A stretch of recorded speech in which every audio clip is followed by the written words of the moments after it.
নমস্কার, আমি সুমনা। আমার নতুন একটি ভিডিওতে তোমাদের সবাইকে স্বাগত জানাই। কেমন আছো তোমরা সবাই? আশা করি তোমরা সবাই খুব ভালো আছো।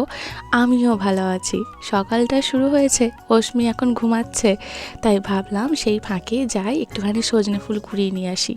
এই সজনে ফুল কোড়ানোটাই এই বছরের মতো আমার লাস্ট সজনে ফুল কোড়ানো, কারণ গাছে আর সজনে ফুল নেই। এই যে তোমাদেরকে বলেছিলাম যে কয়েকটা দিন আমি বাড়িতে থাকিনি, সে কয়েকটা দিন কেউ সজনে ফুল কোড়ায়নি। আর দেখো এত পরিমাণে সজনে ফুল নষ্ট হয়েছে, মানে চারিদিকে। আমি যখন বাবার বাড়ি থেকে শ্বশুরবাড়ি আসি, এটা দেখে খুব মন খারাপ হয়ে গেছিলো জানো, যে চারিদিকে পুরো সজনে ফুলের পুরো বিছানা হয়ে গেছে। ওই কেউ না কুড়িয়ে কুড়িয়ে ফুলগুলো পড়ে পড়ে আর কি পুরো শুকিয়ে গিয়ে পুরো সজনে ফুলের বিছানা হয়ে গেছে। মানে জানো তো, আমি যখন আমার শ্বশুরবাড়ি থেকে আর কি বাবার বাড়ি যাই, আমি শ্বশুরবাড়ির কোনো কিছুই মিস করি না। মানে একটা জিনিস আমি মিস করি না যে আমি বাবার বাড়ি গেলাম, বাবার বাড়ি গিয়ে শ্বশুরবাড়ির এই জিনিসটা আমি মিস করছি।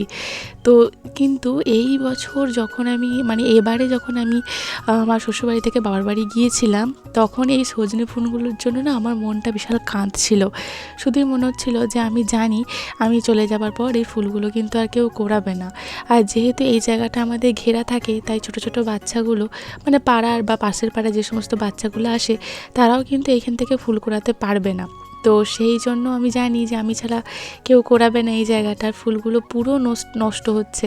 মনটা আমার সেখানে না ওই জন্য খুব খারাপ হচ্ছিল। আমি জানি অনেকেই এই ফুলগুলো কিনে খায় বাজারে। আমি আমার সোশ্যাল মিডিয়ায় বিভিন্ন ধরনের ভিডিও দেখছিলাম যে 100 টাকা কেজি, 200 টাকা কেজি করে বিক্রি হচ্ছে। এবং আমাদের গ্রামের দিকেও যাদের বাড়িতে সজনে ফুলের গাছ নেই, মানে সজনে গাছটা নেই, তারা দেখবে অন্যের গাছ থেকে কুড়িয়ে নিয়ে আসে বা কাউকে চেয়ে যে আমাকে 2টি সজনে ফুল দাও।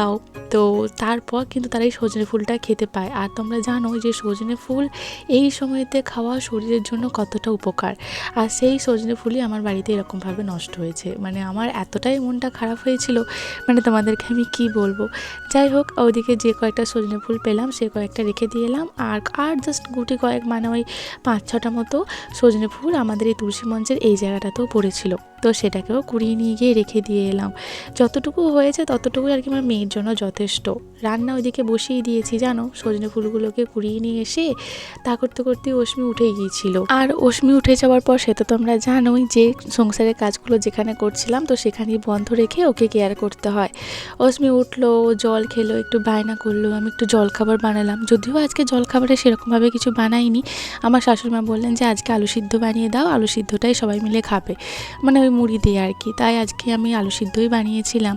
তাই আলু সিদ্ধ করলাম, অশ্মিকে খাওয়ালাম, খাইয়ে ও এখন খেলতে গেছে। বললাম আমার কাছে একটুখানি পড়তে বস, কিন্তু কোনো মতেই কথা শুনলো না।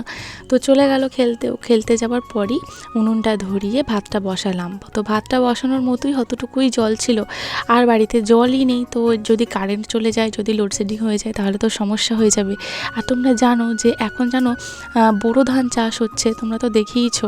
আমি যখন বাবার বাড়ি গেছি এসেছি তখন মাঠটা দেখেছো পুরো সবুজকে দেখে বলবে যে এখন বর্ষাকাল নয়, এখন শীতকাল বা ফাল্গুন মাস, মানে বসন্তকাল। কেউ কি বলবে? কারো বলার কোনো স্কোপই নেই, কারণ চারিদিকে এত ব্যাপক পরিমাণে বোরো ধান চাষ হচ্ছে। আর যেহেতু বোরো ধান চাষ হচ্ছে, তো সেহেতু এখন যেহেতু বৃষ্টি হচ্ছে না, আর ধানের তো প্রধান উপাদান তো জল তো প্রচুর পরিমাণে লাগে। তো সেই জন্য প্রচুর পরিমাণে মাঠে সাবমার্সেল চলছে। তো তার জন্য প্রচুর লাইট, কারেন্টের উপর লোড পড়ছে, ইলেকট্রিকের ওপর। তো সেই জন্য হামেশাই কারেন্ট চলে যাচ্ছে। তাই ভাবলাম যে রান্নাটা বসানোর আগে জলটা আগে করে নিই, কারণ জল ছাড়া এক পাও কোনো কিছু কাজ করতে পারবো না। এই যে দেখো, যে কয়েকটা সজনে ফুল পেয়েছি, সেই কয়েকটা সজনে ফুলই মেয়ের জন্য ভেজে দিচ্ছি। ওই সিম্পল ভাবি, কারণ এতটুকু সজনে ফুল কী আর করবো, আর কার পাতেই বা দেবো। তো সেই জন্য যতটুকু হয়েছে ততটুকু আর কি আমার মেয়েই শেষ পর্যন্ত লাস্ট সজনে ফুল ভাজা খেয়ে নিই। এরপর তো আর কোথাও সজনে ফুল পাওয়া যাবে না। হ্যাঁ, বাজারে হয়তো কিনতে পাওয়া যাবে, কিন্তু বাজার থেকে কে আর কিনে আনছে বলো। যাই হোক, সজনে ফুলগুলো একটুখানি ওই নুন, হলুদ, জিরে ফোড়ন দিয়ে আর কি একটুখানি ভেজে তুলে রাখলাম। এরপরে একটা সবজি বানাবো জানো। এই সবজিটা এই বছর আমি প্রথম বানাচ্ছি, প্রথমবার হচ্ছে আর কি আমার বাড়িতে। যদিও এর আগে আমি যখন থাকিনি তখন হয়তো হয়তো আমার শাশুড়িমারা বানিয়ে খেয়েছেন, হয়তো মেবি, আমি ঠিক জানি না, কিন্তু আমি প্রথমবারের জন্য এটা বানাচ্ছি। তো সেই জন্য বলতে পারছি না যে এটা আমাদের বাড়িতে প্রথম হচ্ছে, কিন্তু এটাও বলতে পারছি যে এটা আমি বানাচ্ছি। এই যে বেগুনগুলো আমি ভাজলাম, এই বেগুনগুলো কিন্তু আমাদের গাছের, জানো, ওই যে কয়েকটা তোমাদের দাদাভাই বেগুন গাছ লাগিয়েছে, সেই কয়েকটা গাছেই প্রায় 2-3টে মতো গাছ আছে। তো সেই গাছেতেই বেশ অনেকগুলো এরকম লম্বা লম্বা বেগুন হয়েছে, ঠিক যে বেগুনগুলো আমি আমার বাবার বাড়িতে দেখিয়েছিলাম, মানে আমার মা যে বেগুন গাছগুলো আর কি লাগিয়েছে, যেখানে সেরকম বেগুন হয়েছে, ঠিক সেই একই জাতের দেখছি এই বেগুনগুলো। যাই হোক, বুঝতেই পেরে গেছো যে আমি আজকে কি রান্না করতে চলেছি।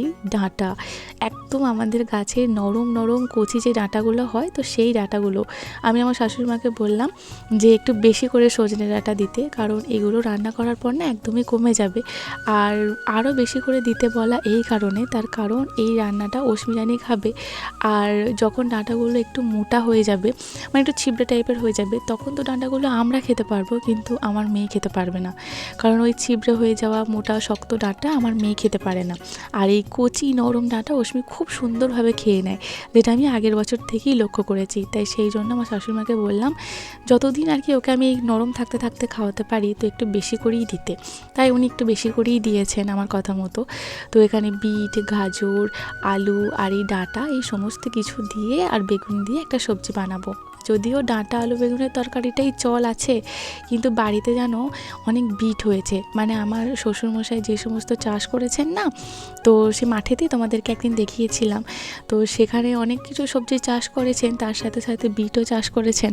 তো প্রচুর পরিমাণে বিটও রয়েছে দেখছি বাড়িতে। তাই শাশুড়িমাকে বললাম যে তুমি বিটটাও দিয়ে দাও, কারণ বিট খাওয়া তো শরীরের জন্য ভালো। আর তোমাদের দাদাভাই তো কত বিট কিনে নিয়ে আসে বাজার থেকে, আর এখন যেহেতু বাড়িতে হয়েছে, তাহলে কেন দেবো না।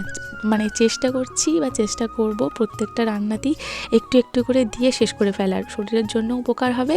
আর বেশি দিন ওই মানে টাটকা সবজির যে একটা মানে স্বাদ বলো বা শরীরের উপকারিতা বলো, সেটা কি বহুদিন হয়ে যাওয়ার পর সেটা কি আর ততটা থাকে? তো সেই জন্য চেষ্টা করব প্রত্যেকটা তরকারিতে একটু একটু করে দিয়ে দেওয়ার।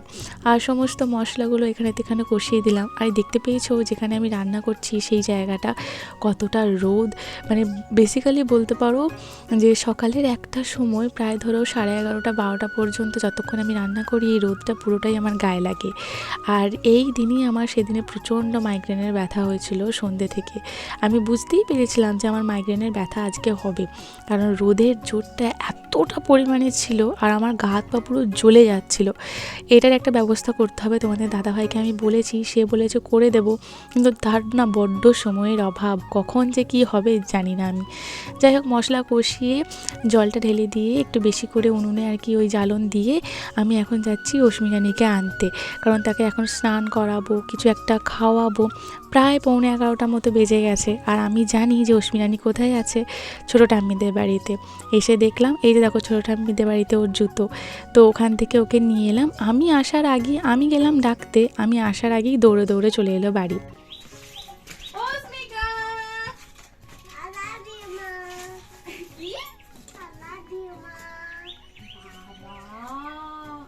দেখি কতটা আই লাভ ইউ দেখি। অস্মি আমাকে এই কথাটা এখন হামেশাই বলতে শুরু করেছে। তোমরা কিন্তু কেউ ভেবো না যে অস্মি আমাকে এমনি এমনি এই কথাটা বলছে, এমনি এমনি একদম না। এখন মাকে পটানো চলছে এই কারণে যে ওর একটা জিনিস খেতে ইচ্ছে করেছে, সেটা ওর চাই, কিন্তু এখন সেটা দেওয়া যাবে না, কারণ আমার এখন প্রচুর কাজ।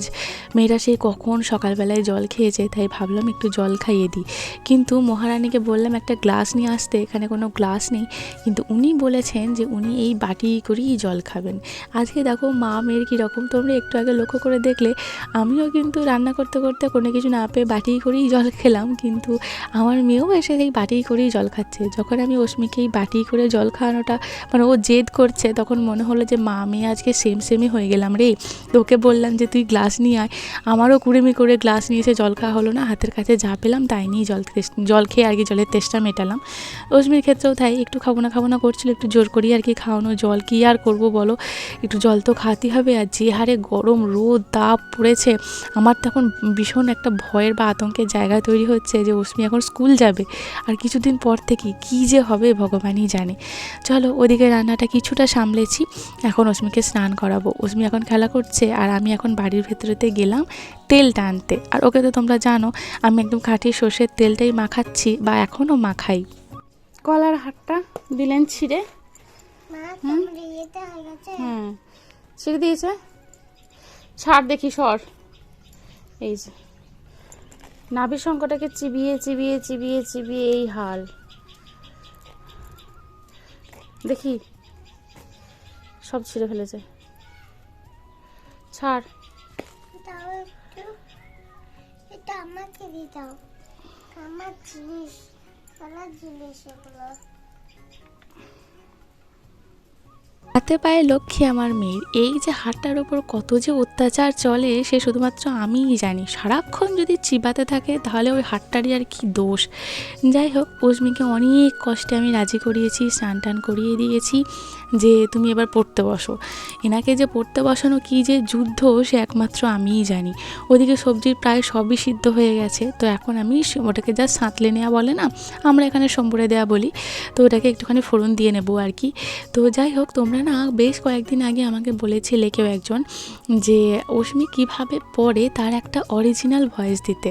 মানে এইভাবে ও পড়ছে, আমি তোমাদের সাথে ভয়েস ওভার এইভাবে গল্প করে তোমাদেরকে সবটা বলছি, এমনভাবে না, মানে ও যেভাবে পড়ছে সেটার আর কি অরিজিনাল ভয়েসটা যেন তোমাদের সাথে শেয়ার করি। তাই ভাবলাম আজকে এমনিতেই ও সুন্দরভাবে পড়ছিল, খুব মন দিয়ে পড়ছিল, তাই ভাবলাম যে আজকেই তোমাদের সাথে শেয়ার করি যে ও কীভাবে পড়ে।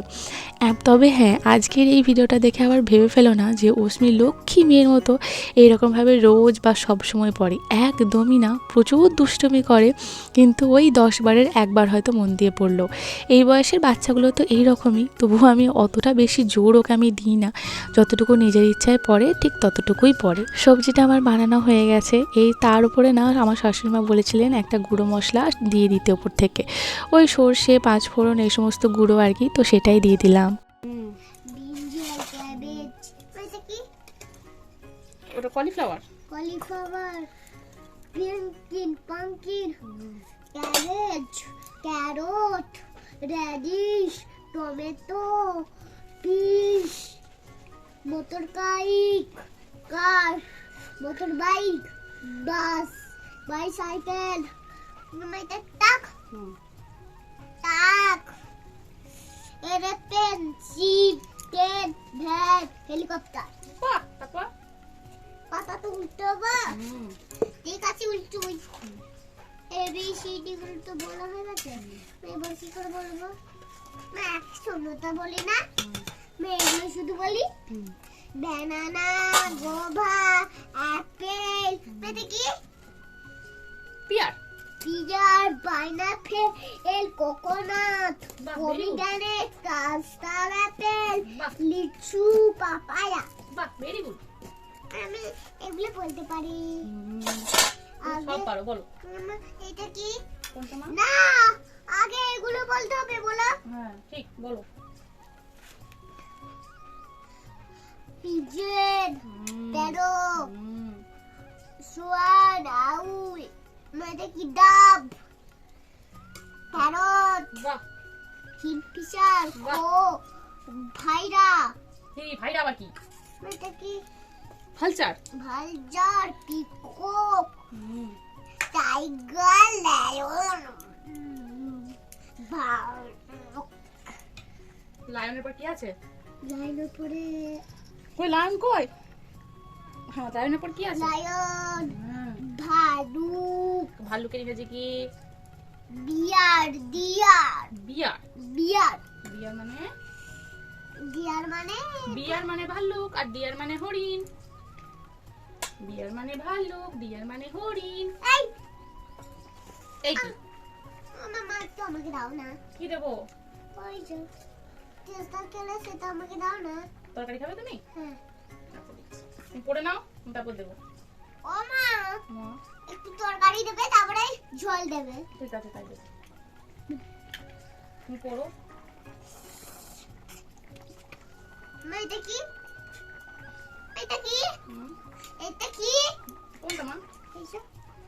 কোনটা তুমি জানো বলো? লায়ন। না, এটা কি? ওটা কি বাংলায় বলো, তারপর ইংরেজি বলবে। ওটা এলিফ্যান্ট। এলিফ্যান্ট। এলিফ্যান্ট ইংরেজি কি? হাতি। এলিফ্যান্টের বাংলা হলো হাতি। সবজি আমি নামিয়ে নিয়েছি, এই যে সবজি রেডি। তোমরা ভাবছো 3টে বাটিতে কার কার, তো 2টো বাটিতে তুলে রেখেছি অস্মির রাতের জন্য, মানে দুপুরে একটা রাতে একটা, আর একটা অস্মির বাবা আসবে রাত্রেবেলায়, তো তার জন্য। রান্না করতে করতে আরও একটা সবজি কিন্তু আমার এখনও রান্না করা বাকি রয়েছে। এই সময়তে আমি ছাদে গেলাম ঘুঁটে আনতে, কারণ আমার রান্নার জ্বালানি শেষ। তো যে কয়েকটা ঘুঁটে আর কি আমি সেই বাবার বাড়ি যাওয়ার আগে দিয়ে গিয়েছিলাম, তো সেগুলো পুরো শুকিয়ে গিয়েছিলো, সেগুলো এভাবে বস্তার মধ্যে ভরে রেখে দিয়েছিল। তো সেখান থেকে আমি বস্তায় করে মানে পেরে পেরে নিয়ে আসছি আর রান্না করছি। তোমাদের মধ্যেও অনেকেই আমাকে বলেছিলে যে ঘুঁটেগুলো এইভাবে বস্তার মধ্যে ভরে রাখবে, তোমার সুবিধা হবে। ঠিকই গো, আমিও এটাই আর কি দেখছি, আমার সুবিধা হচ্ছে। যাই হোক, জানো তো মানে অস্মির এখন পড়া হয়ে গেছে, এখন ওনার লিখতে হবে আর কি ওনাকে, তো সেই জন্যই চক কেটে দিলাম। আমি যখন আমার মাকে বলছি যে আমি এইভাবে অস্মিকে পড়ানোর চেষ্টা করছি, আমার মা বলছে আমরাও যখন ছোট ছিলাম আমার মাও নাকি আমাদেরকে এইভাবেই পড়িয়েছে। যাই হোক, ওদিকে ও লিখুক, আর আমি এদিকে ভাতটা সে অর্ধেক হয়ে যায়, অর্ধেক তো বসিয়ে রাখি, তারপরে আবার একটা সবজি করার পর তারপর বাকি অর্ধেকটা করে নিই। তো সেই ভাতটা বসিয়ে রেখেই ঘুঁটে ওই সমস্ত কিছু আনতে গিয়েছিলাম। তো এসে দেখি ভাতটা মোটামুটি আর কি হয়ে গেছে, তো ভাতটাকে নামিয়ে নিয়ে এরপর যে সবজিটা বানাবো তো সেটা বানিয়ে নিচ্ছি। এখন আমি কিছুই বানাবো না, বানাবো হচ্ছে বাঁধাকপির তরকারি। মানে আজকে আমাদের মেনু ছিল ওই, হ্যাঁ, আর একটা বেগুন তিতো, মানে নিম পাতা দিয়ে বেগুন দিয়ে একটা সবজি আজকে হয়েছে, তবে সেটা আমি আজকে বানাইনি, কারণ আমাকে না নিম পাতা খেতে নেই। তো সেই জন্য আমার শাশুড়িমা বললেন যে তাহলে তোমাকে যখন খেতে নেই তোমাকে বানাতেও হবে না, সেটা আমি বানিয়ে নিচ্ছি। তো সেটা উনি ঘরের মধ্যে যে সমস্ত মানে গ্যাস আছে আর কি, মানে আমাদের সিঁড়ির নিচে যে রান্নাঘরটা আছে ওখানেতে উনি বানিয়েছিলেন, আর বাকিগুলো এগুলো আমি এখানেতে করে নিয়েছিলাম। একদিকে আমার বাঁধাকপির তরকারিটা হোক, মানে সমস্ত মশলা দিয়ে বাঁধাকপিটা এখন কষাবো। তো ওদিকে যখন কষানোটা চলছে এই ফাঁকে চলো তোমাদের কিছু কমেন্ট পড়ে। সবার প্রথম আমি যার নাম নেব তিনি হলেন প্রস্মিতা মোটিভেশন, মানে এই আইডি থেকে আমাকে বলেছে বা আমাকে কমেন্ট করেছে তোমার ভিডিও দেখতে বেশ ভালো লাগে, বিশেষ করে তোমার বাবার বাড়ির ভ্লগ। কি জানো তো, তোমার বাবার বাড়ির মধ্যে আমার বাবার বাড়ির চিত্র আমার চোখে ভেসে ওঠে। একটা পারিবারিক কারণে বাবার বাড়ি যাওয়া হয় না, তাই তোমার বাবার বাড়ির ভিডিও ভীষণ ভালো লাগে। থ্যাংক ইউ সো মাচ তোমাকে আমাকে এত সুন্দর একটা কমেন্ট করার জন্য এবং আমার প্রিয় ফ্যামিলিটাকে এতটা ভালোবাসা দেওয়ার জন্য। এরপর আমি যার নাম নেব তিনি হলেন পূজাস ভ্লগ, মানে এই আইডি থেকে আমাকে বলেছেন তোমার ভ্লগ তো খুবই ভালো লাগে, তার মধ্যে এখন তো আরও ভালো লাগছে, এখনকার ভ্লগ কোনোভাবেই মিস করা যাচ্ছে না। নেট শেষ হয়ে গেলে বরের থেকে ওয়াইফাই নিয়ে আগে তোমার ভ্লগ ডাউনলোড করি, তারপর অবসর সময়ে আরাম করে দেখি। তোমাদের সবাইকে তোমাকে অসংখ্য ধন্যবাদ আমাকে এত সুন্দর করে কমেন্ট করার জন্য এবং আমাকে আমার পরিবারকে এতটা ভালোবাসা দেওয়ার জন্য। আমি সত্যিই কখনো আশা করি না বা করিনি জীবনে যে তোমাদের কাছ থেকে আমি এতটা ভালোবাসা পাবো বা আমাদের এই সাধারণ সাদামাটা জীবনযাপন তোমাদের এত ভালো লাগবে, আমাদের সাধারণ অতি সাধারণ পরিবারটাকে তোমাদের এত ভালো লাগবে। তোমাদের সবাইকে অসংখ্য ধন্যবাদ আমাকে এতটা ভালোবাসা দেওয়ার জন্য, আমার পরিবারের সবাইকে এতটা ভালোবাসার জন্য তোমাদেরকে অসংখ্য ধন্যবাদ। যাই হোক, সন্ধেবেলা মা আমি একটুখানি আর কি গান চালিয়েছিলাম। আসলে অস্মি রানী আমাকে বলল যে মা একটুখানি গান চালাও, তো ওর আর কি একটুখানি নাচ করতে ইচ্ছে করেছে। মাঝে মাঝেই সন্ধেবেলা এরকম করে, শুধু সন্ধেবেলা না, দিনের যে কোনো সময়তেই একটুখানি যখন ওর নাচতে ইচ্ছা করে আমাকে এসে বললো মা গানটা চালিয়ে দিয়ে যাও। তো সারাদিন সেই রকমভাবে চুল আঁচড়ানোর সময় পাইনি, তাই আমি একটুখানি চুলটা আঁচড়াচ্ছিলাম, তো সেটাই করছিলাম। তো করতে করতে অস্মি রানীর সাথে খেলায় মত্ত হয়ে উঠি। তোমরা অনেকে ভাবো যে সুমনার সময়টা এখন কিভাবে যায় বা সুমনা কিভাবে থাকে, আমি এইভাবেই থাকি গো। ছোট্ট ছোট্ট মুহূর্তগুলো আমরা মা মেয়ে, মানে এখানে তো এই বাড়িতে আমার তো মেয়ে ছাড়া কেউ নেই আর মেয়েরও মা ছাড়া কিছু কেউ নেই, তো আমরা দুজনের মানে দুজনকে এমনভাবে আর কি থাকি জড়িয়ে ঝাপটিয়ে। এইভাবেই আমাদের দিনের পর দিন, মাসের পর মাস, বছরের পর বছর কেটে যাচ্ছে। আর ঠাকুরের ঠাকুরের আশীর্বাদ বা তোমাদের আশীর্বাদে এইভাবেই যেন আমাদের সময় কেটে যায় শেষ পর্যন্ত। হাসি, কান্না, দুঃখ, সুখ সব কিছু মিলিয়ে মিশিয়েই জীবন। তো এইভাবেই যেন আমাদের কেটে যায়। তো চলো আজকের ভিডিওটা আমি এখানেতেই শেষ করব।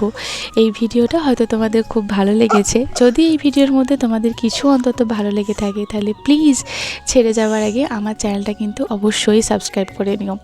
চলো আবার দেখা হচ্ছে নতুন একটা ভিডিওর সাথে। ততক্ষণ তোমরা খুব ভালো থেকো, সুস্থ থেকো, নিজের খেয়াল রেখো অ্যান্ড অলওয়েজ কিপ স্মাইলিং। কারণ স্মাইলিংয়ের থেকে তো বড় জিনিস কিছু হতেই পারে না। অলওয়েজ হাসতে থাকো। যাই হোক, জানো এই কিছুদিন মানেই তোমরা নেক্সট ব্লগ বা তার ব্লগের মধ্যেই একটা সারপ্রাইজ পেতে চলেছো। কারণ সামনেই আমাদের জীবনে একটা স্পেশাল দিন আসতে চলেছে। তো সেটাকে একটু ছোটো করে সেলিব্রেট করার ইচ্ছা আছে, একটু ঘরোয়াভাবে বা আমাদের মতো করে। যাই হোক, এই ভিডিওটা এই পর্যন্তই। আস্তে আস্তে তোমরা সব কিছুই দেখতে পাবে। আজ তবে আসি, খুব ভালো থেকো তোমরা।